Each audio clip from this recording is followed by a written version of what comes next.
Hi people, welcome to my channel. I'm Arpita Karwa and in this video I'm going to talk about logical reasoning and the types of questions you might come across in the exam hall. So this video is a part of the paper 1 series that I'm running on my YouTube channel. So if you are preparing for UGC NTA NET paper 1, then this particular video lecture series is for you. So do subscribe to this channel. Also click the bell icon so that you are notified every time I post a video on UGC NET paper 1. So if you look at the question paper, you will find that from the section of logical reasoning, two kinds of questions are asked in NET exam. The first kind of question concerns with the theoretical portion of logical reasoning. So you will be asked definition and some important theoretical concept. And the second kind of question that you will see are the practical questions in which you have to use your brain and then solve the question according to the theoretical concepts. So we'll start with the theoretical kind of questions and then gradually we'll move towards the practical portion. So the first kind of question that you will encounter is about argument. Okay, you will be asked about what is an argument, what is a premise, what is a conclusion. So let's first understand what is an argument. In an argument you will have two things. One is the premise, which is sentences which supports the argument, and one is the conclusion. For example, if I give you an argument saying that Aditya was driving his car over speed and Aditya was drunk, therefore Aditya was breaking the law. Now this is an argument. In this argument we have two premises. First one is Aditya was driving his car over speed limit, and the second premise is Aditya was drunk. These are the two things which support the conclusion. And what is the conclusion? That Aditya is breaking the law. So this is what an argument is all about. So argument will have premise and will also have conclusion. So you must know what is a premise, what is a conclusion, and what makes an argument. So now once we are done with the theoretical portion, now let's move on to the second kind of questions that you will see in the paper. Now after looking at what is argument, it is important to know how many types of arguments are there. So if we divide arguments, we have two major kinds of argument. One is the inductive argument and other one is the deductive argument. Deductive argument moves from general to specific. For example, if I say that all men are mortal, that means har aadmi marta hai. Socrates is a man. Socrates is a man. Now on the basis of these two premises, I can conclude that Socrates is mortal. अगर हर आदमी मर जाता है और Socrates एक आदमी है तो Socrates भी मर जाएगा. This is what is called deductive argument. You are moving from general to specific. General था all men are mortal. This is a general statement, and you move to specific. Socrates is a mortal man. Okay. Now moving on to the another type of argument, which is inductive argument. Inductive argument moves from specific to general. For example, if I say Earth revolves around Sun, Mercury revolves around Sun, and I know that Earth and Mercury are planets, so I can conclude that all planets revolve around Sun. So मैंने specific लिया, Earth revolves around Sun, Mercury revolves around Sun, and then I move to a general notion, which is all planets revolve around Sun. Now if you look at these two categories, they are subdivided. Deductive argument has two kinds of argument. One is valid argument and one is invalid argument. For example, all animals have hair, and I say that John has hair, and I conclude that John is an animal. Now this is not true, of course. It is not valid because all animals have hair. That is acceptable. John also has hair, but John is an animal. This is invalid. So this is a kind of invalid argument. Similarly, inductive argument are further divided in two parts: strong argument and weak argument. So you must be aware of what is inductive argument, what is deductive argument, what is strong argument, what is weak argument, what is valid argument, and what is invalid argument. The next kind of theoretical question that you might see in the question paper is about types of definition.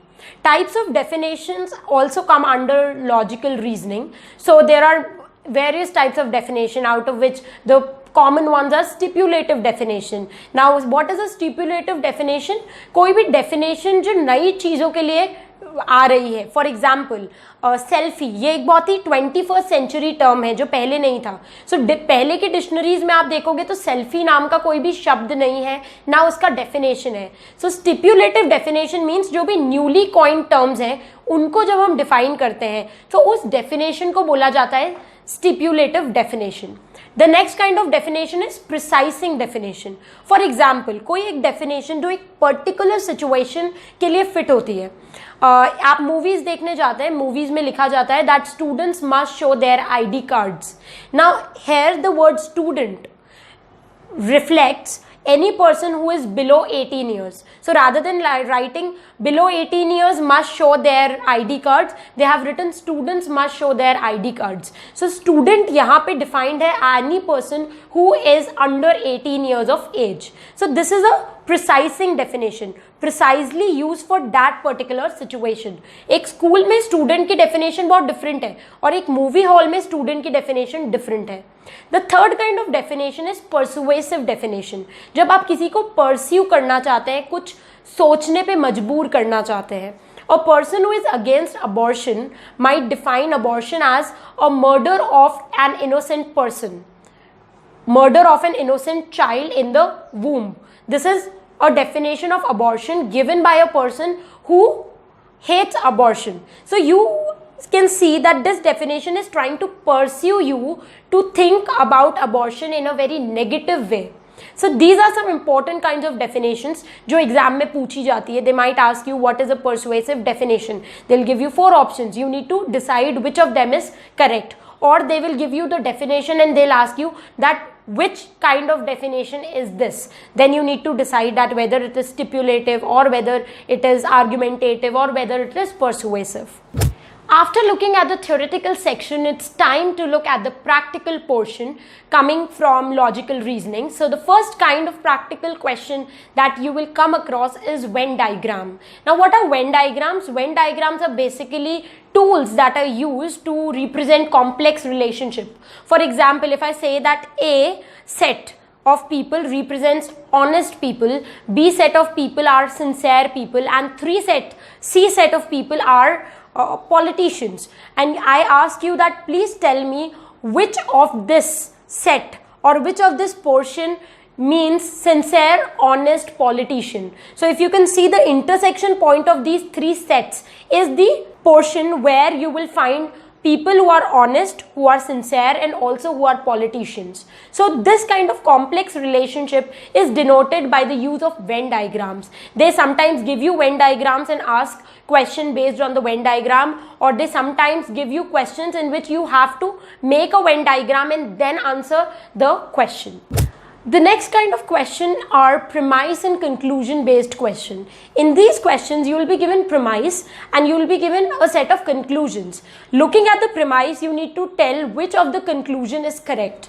In these questions, you have to make a Venn diagram in order to correctly look and find out the conclusion. For example, if I give you a question that all religious people are emotional and Aditya is emotional, so what is the conclusion? If you look at the Venn diagram, you'll see that if all the religious people are under the emotional set and if Aditya is an emotional person, then we can conclude that Aditya is religious. The next kind of questions are assertion reason questions.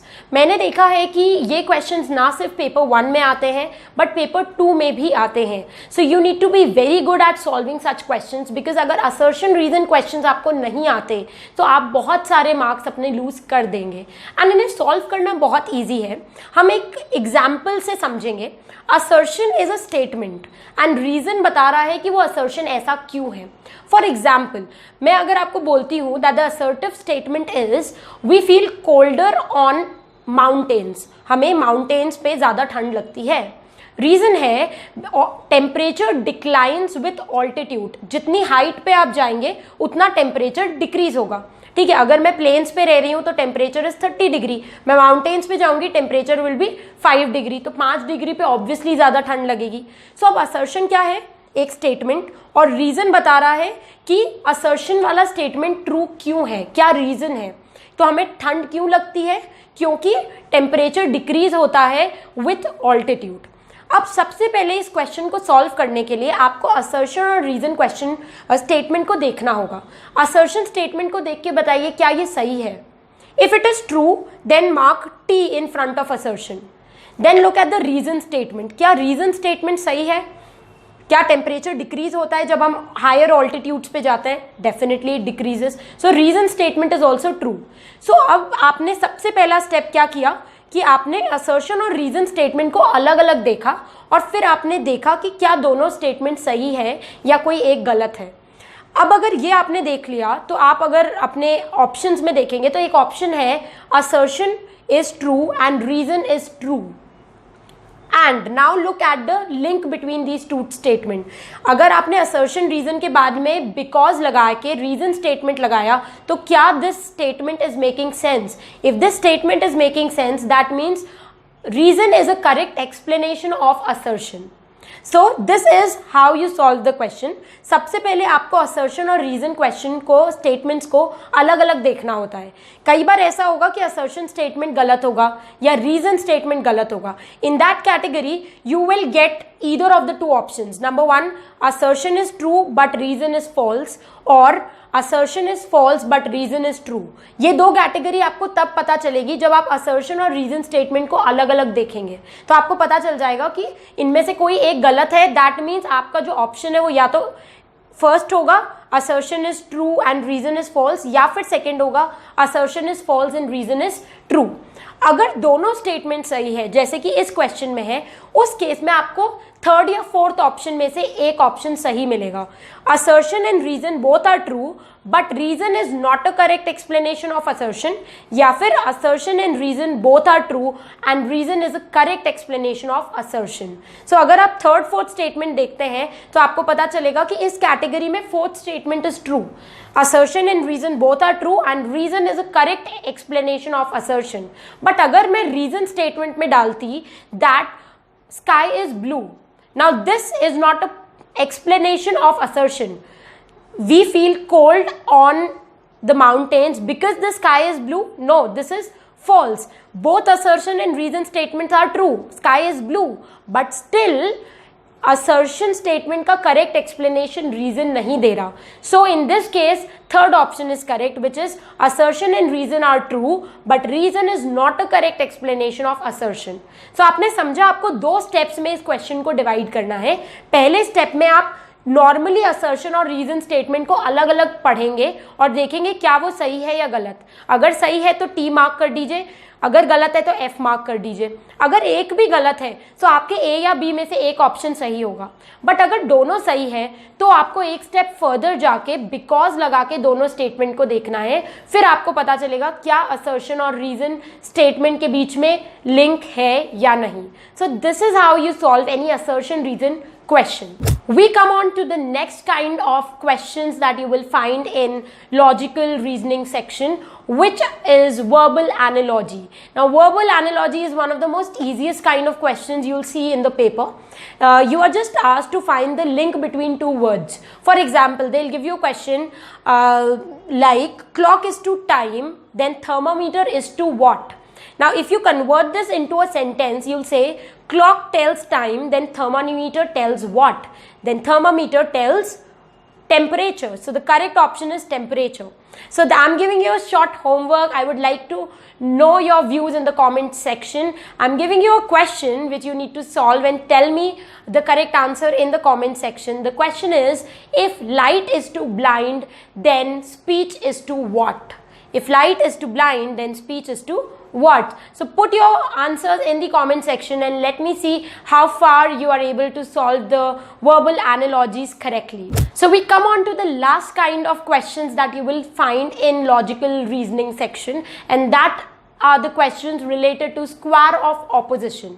You must be wondering what are square of opposition because you have never heard the term probably, but I will tell you a question which you might have seen in the paper frequently. The question goes like this: among the following propositions, two propositions are related in such a manner that they both cannot be false but they both can be true.